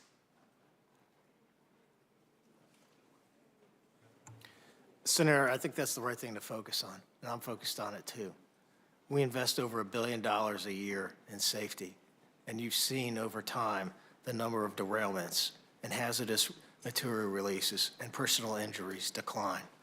We will continue to get better, and I'm committed to creating the best safety culture in the industry. Just this week, we announced several new initiatives to enhance safety, which included more hot box detectors across our network, partnering with other railroads to share best practices on hot box detector technology. We are also putting up a machine visioning portal that can catch things that the human eye can't, developed in partnership with Georgia Tech. There are a number of different areas in which we are investing in safety. I am very confident in the NTSB process, which is focused on, right now, a wheel bearing that failed and noted that the Norfolk Southern crew and the hot box detectors and the track were all operating as appropriate. I'm not waiting for the full response, and you're seeing action right now. I appreciate that. I think it's probably hard for families and businesses in East Palestine to hear this, though, when if that had been done in response to number 18 in the derailments, or number 15, or number 4, or any of those, we wouldn't have had number 20, which is what's happening to the community right now. And my heart goes out to them and what they're having to deal with, and frankly, having had these different but similar situations with toxic substance in Michigan and so on. This is going to take a long time for them to be able to recover. And so this is number 20. I don't want number 21 in Michigan or any place else for that matter. And we've talked a lot about the investments that you're looking at and making in the community, which you need to do legally, morally, ethically, in every which way. But I also hope that you're looking at taking another look at stock buybacks of the future. I know you've done $6.5 billion already in the last 2 years, and there was $7.5 billion supposedly coming up. It'd be a better use of that money if, in fact, you were investing in aggressive, responsible safety measures and making this community and any other community whole. Thank you. Thank you, Senator Stabenow. I've got a couple of questions, and then Senator Capito is going to ask some questions, and then we'll probably go to a closing statement. But last August, EPA proposed, this is be a question, I think, for Administrator Shaw and for Mr. Shaw, for both of you. But last August, the EPA proposed to amend its regulations for the risk management program, as you probably know, which is an important program to help businesses avoid and address hazardous chemical accidents. EPA's proposed changes would improve the accident prevention program, enhance emergency preparedness, and increase public availability of chemical hazard information. The goals of these changes is to improve public awareness, and to improve preparedness, and to improve safety. However, the Association of American Railroads, I'm told, of which Norfolk Southern is a member, submitted comments to EPA expressing concern about the proposed changes. Those comments assert that the safety requirements that EPA proposed would, this is a quote, have limited use, close quote. And let me just ask Administrator Shaw, can you explain how the risk management program and EPA's recent proposed changes will help protect the health and safety of first responders and the local community. And then I'll turn to Mr. Shaw. But, Ms. Shore. Oh, sure. Yeah, Administrator Shaw, can you explain how the risk management program and EPA's recent proposed changes will help protect the health and safety of first responders and the local community? Thank you, Chairman Carper. Certainly, accident prevention is a top priority at EPA. The risk management program rule has been successful in reducing the frequency of accidental releases at regulated facilities. But as I understand it, it doesn't pertain to rail transport. So there's work that we can do there to try to protect first responders who are responding to derailments and releases resulting from rail accidents. Okay. Mr. Shaw, does Norfolk Southern oppose EPA's proposed changes to the risk management program to enhance our preparedness for chemical accidents?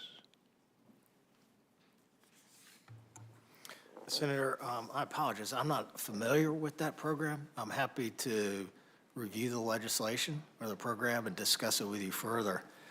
I have a sincere appreciation for the first responders from Ohio and Pennsylvania, some of whom are joining me on this panel, and West Virginia, who ran to the scene.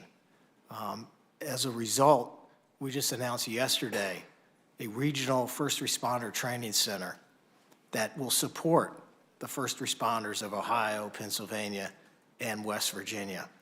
And every year, we train approximately 5,000 first responders. And so we are committed. Is that in the states in which you operate?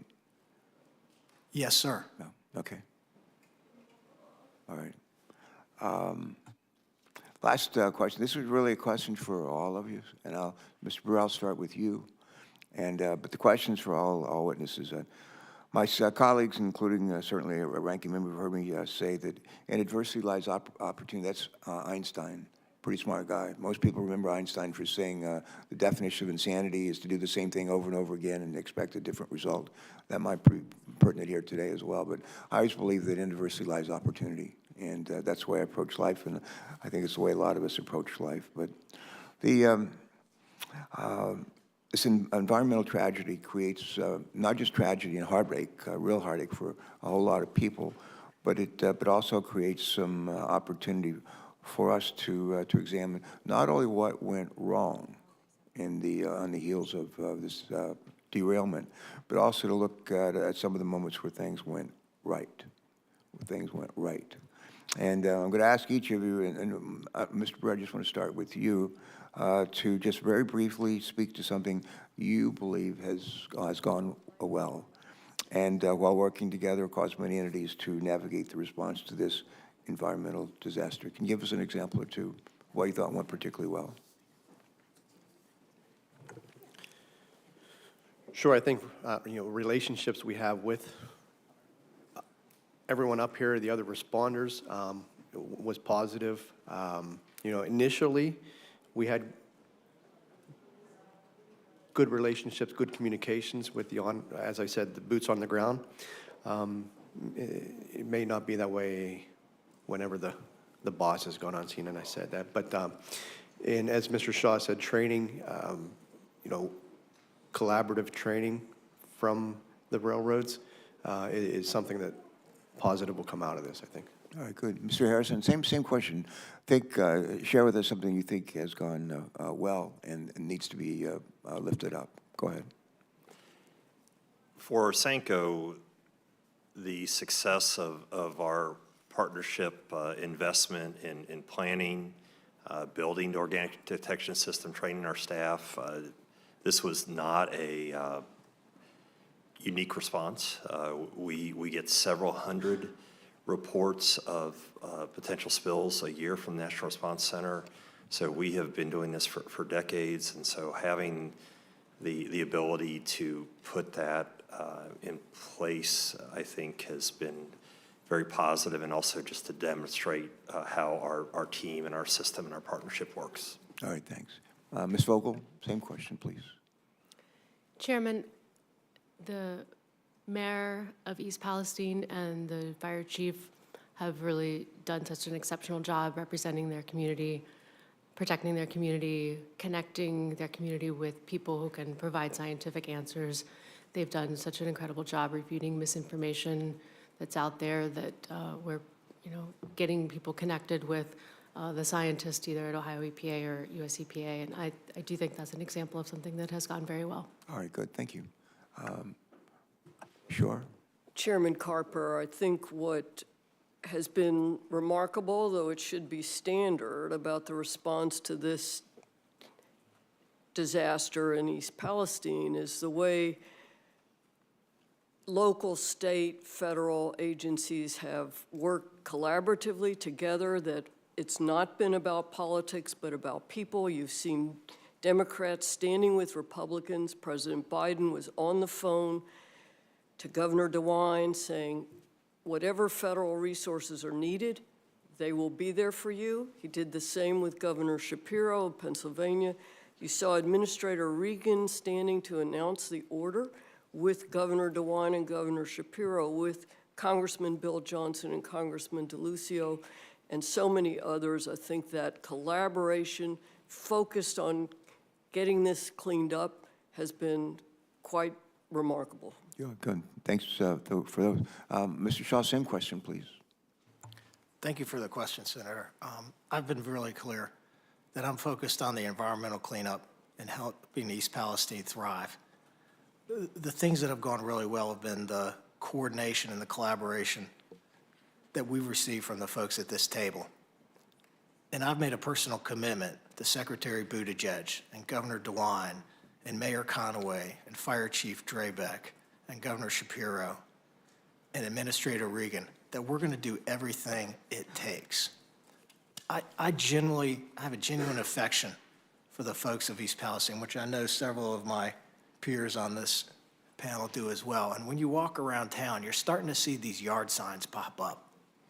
And the yard signs say, "We are East Palestine." And it goes on to say, "Welcome to America's greatest comeback story."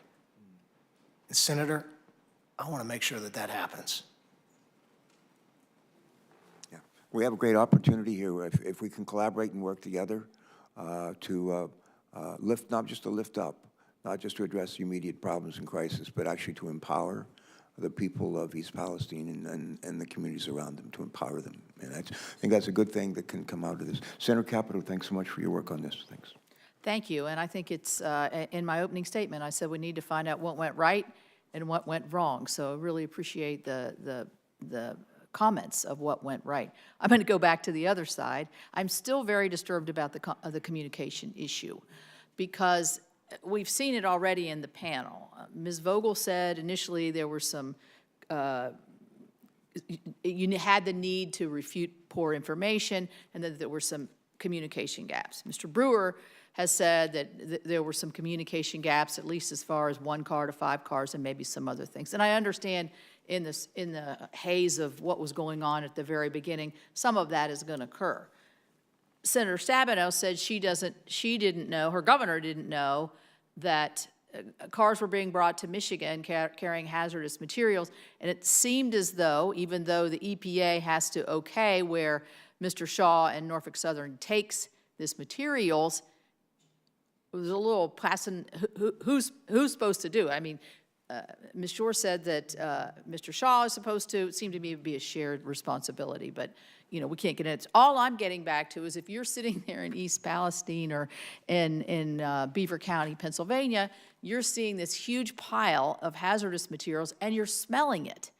And the reason, I'm coming from this as being from a community of Charleston, West Virginia that had a chemical spill in the early 2000s that everybody told us was safe to drink, but it still smelled.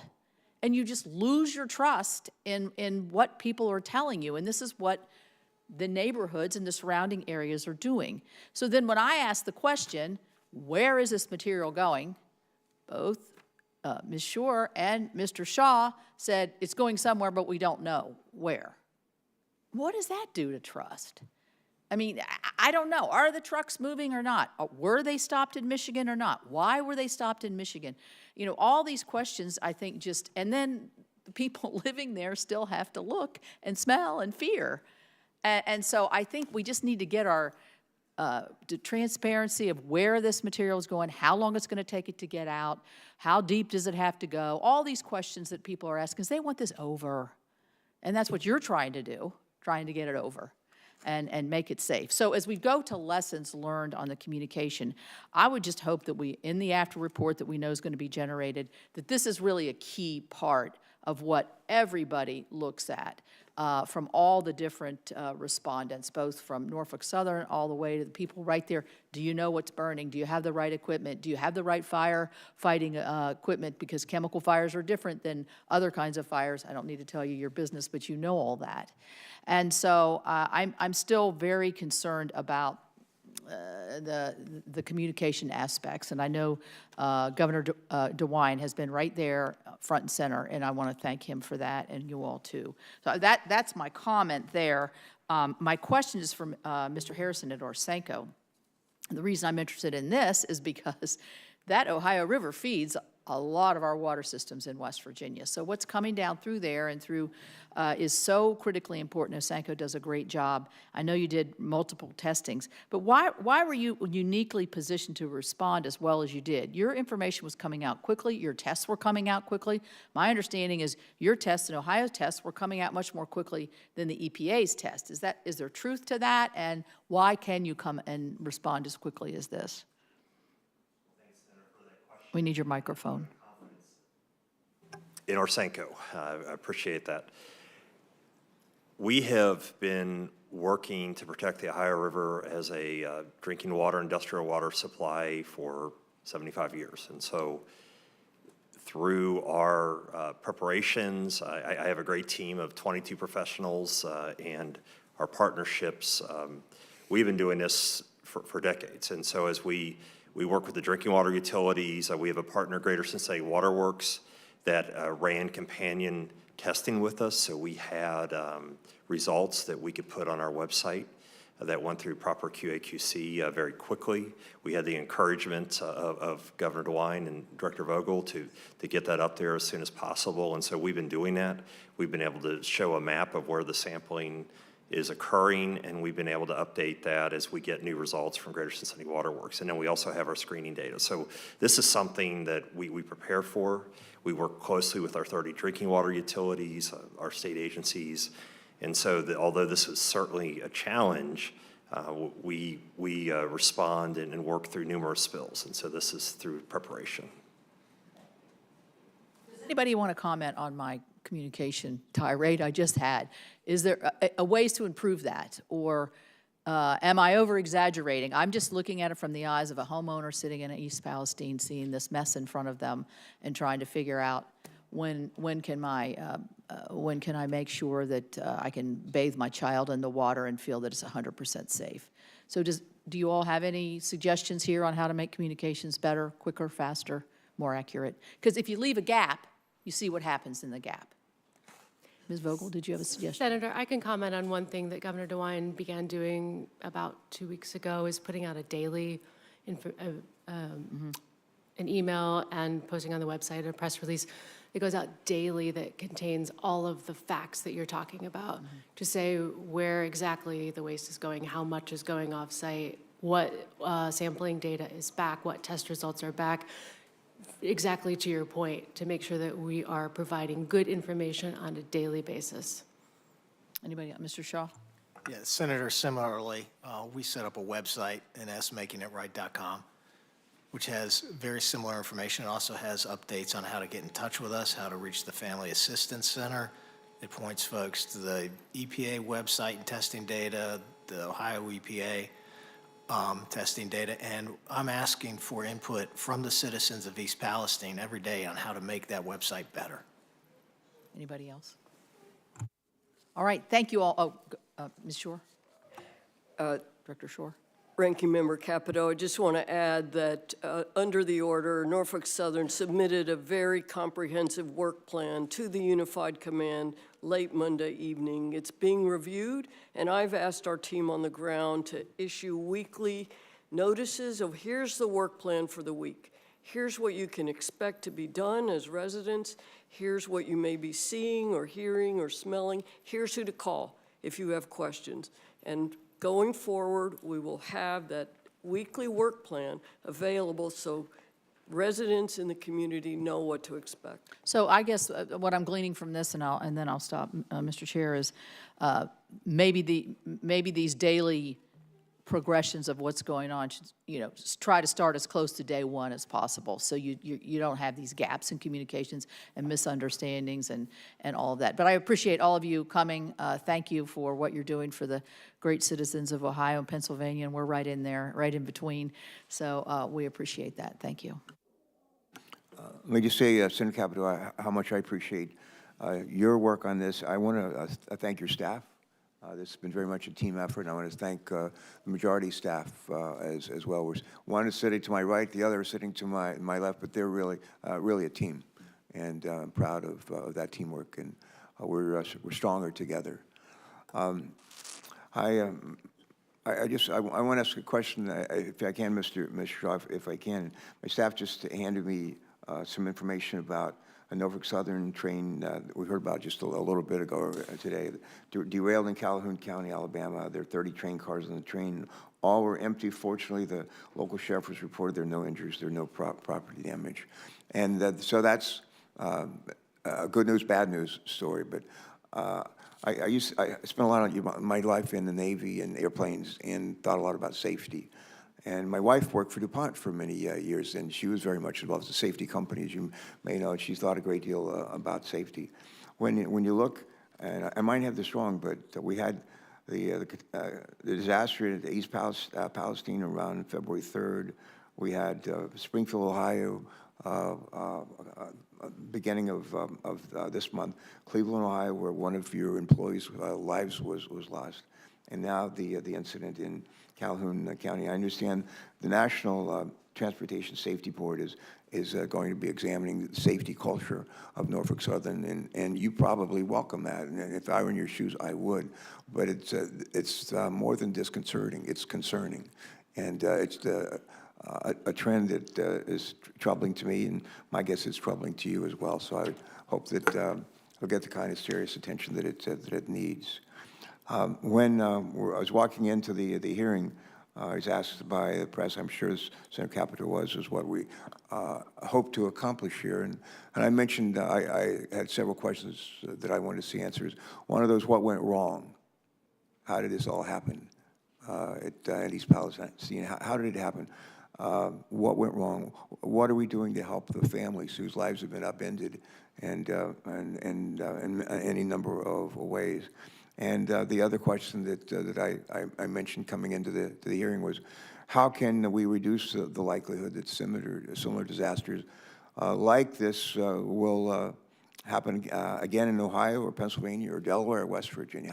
How can we reduce that? I've said forever, everything I do, I know I can do better. Everything I do, I know I can do. I think that's true of all of us. And if you actually go back to the Constitution of our country, and the preamble of the Constitution, it says, we the people of the United States, in order to form a more perfect union. It doesn't say to form a perfect union. It says a more perfect union. And the expectation all those years ago and still today is for us to do better as we go forward. I have a printed statement here. I'm going to read this as well and then close off, which is one more comment straight from my heart. But in closing, I want to thank our witnesses for your time and testimony today. I want to thank our colleagues who came and testified before us today, and those that are working in a bipartisan way on legislation to help address these concerns. I especially want to thank a ranking member for what has truly been a bipartisan hearing. I think if people around the country who thinks we never work together here, we don't accomplish anything, cooperate on anything, they'd be pleasantly surprised if they could be in this room with us most of the year. That's the way we work together and we get a lot done. But today's hearing provided some much-needed answers for the American people. We've learned more about what happened the days and weeks after the Norfolk Southern train derailment and subsequent release of chemicals. We've also learned that EPA and its state partners were on the ground within hours and still there today. We've heard from local officials that Norfolk Southern poorly communicated with them initially, and that created mistrust in the community, at least initially. And the other thing, one of the things I'm concerned about, I'm not a big fan, I said, Mr. Shaw, yes/no answers. That's not usually my style. But I didn't think we heard as many unequivocal answers, yeses, as I might like to have, and we might want to revisit that at another time. This doesn't help to alleviate the community's mistrust, but I'm relieved to hear the testimony regarding the safety of air and water and the attentiveness of federal, state, and local responders. And I hope the community feels that they've gotten some answers today. And I'll say this again, we stand with the people of East Palestine and surrounding communities. And I commit, and I know I speak for this Senator Capito, I commit to hold Norfolk Southern Street to the fire to make sure that this community is made whole.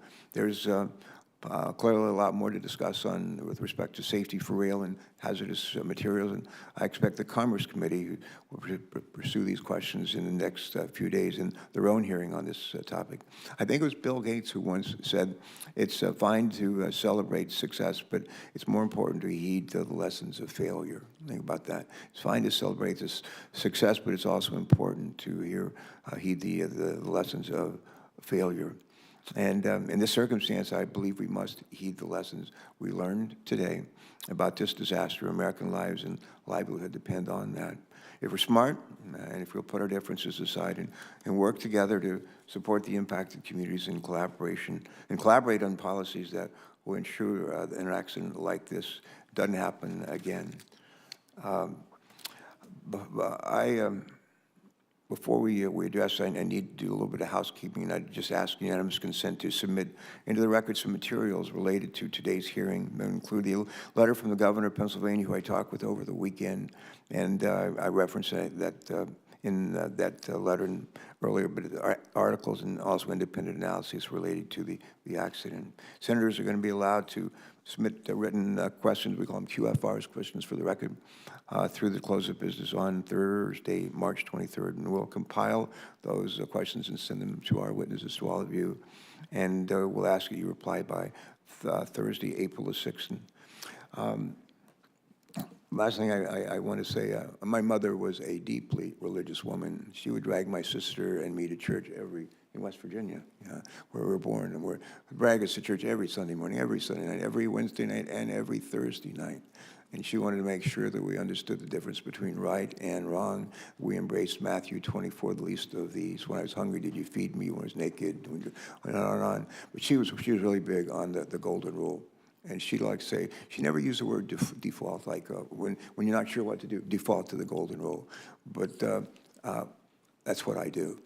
And it can never go wrong. You can never go wrong. And in a situation like this, we've got to just put ourselves in the shoes of the people in East Palestine and other places around the country when they are similarly scared, have their lives changed, their livelihoods diminished, the value of their homes diminished. We just got to put ourselves in the shoes of those people and do it over and over and over again.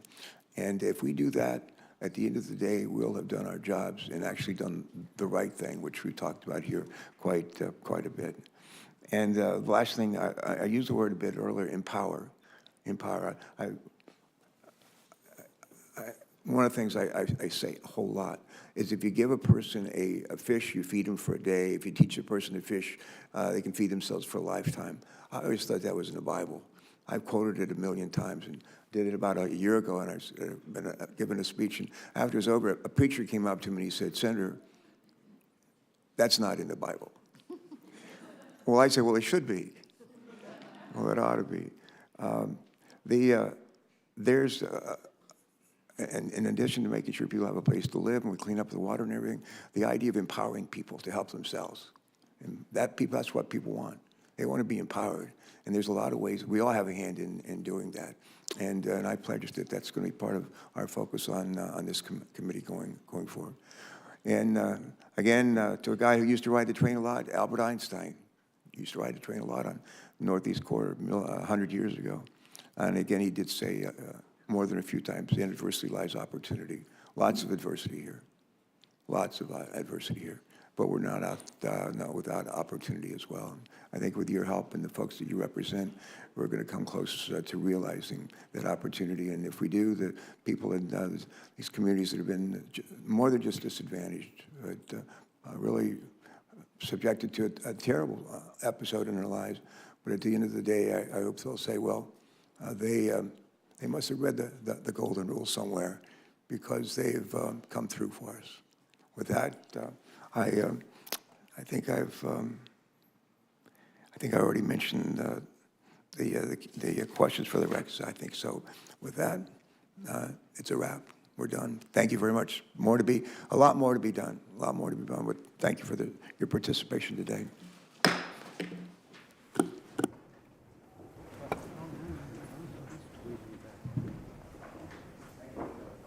Got another one down. Good luck. You're welcome.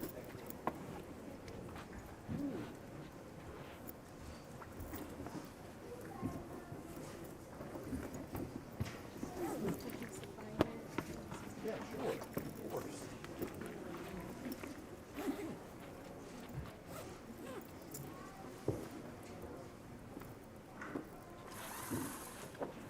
There you go.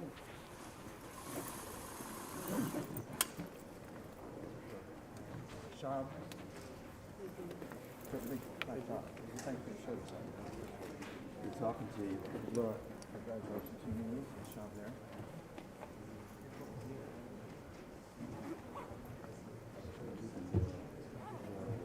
Hang in there, buddy. Hang in there. Yeah, sure.